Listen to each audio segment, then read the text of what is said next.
പലരുടെയും ഒരു dream destination ആണല്ലോ ലക്ഷദ്വീപ്.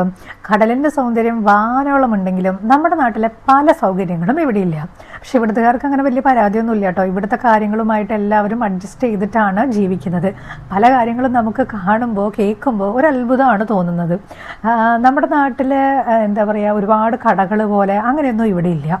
ഉള്ള കടകളിലേക്ക് തന്നെ സാധനങ്ങൾ വരുന്നത് ഇതുപോലെ ആഴ്ചയിൽ 1-2 കപ്പലാണ് വരുന്നത്. ഈ ഉരൂല് ബേപ്പൂരിൽ നിന്ന് വന്നിട്ടുള്ള സാധനങ്ങളാണ് ഇപ്പൊ നിങ്ങൾ കാണുന്നത്.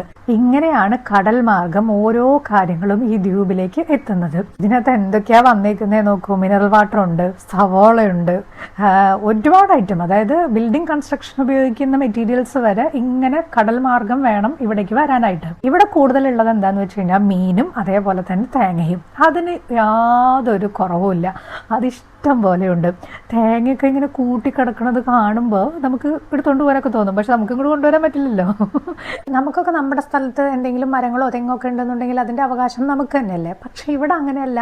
സ്ഥലത്തിനൊരു അവകാശി, ആ സ്ഥലത്ത് നിൽക്കുന്ന തെങ്ങിൻ്റെ അവകാശി വേറൊരാളായിരിക്കും.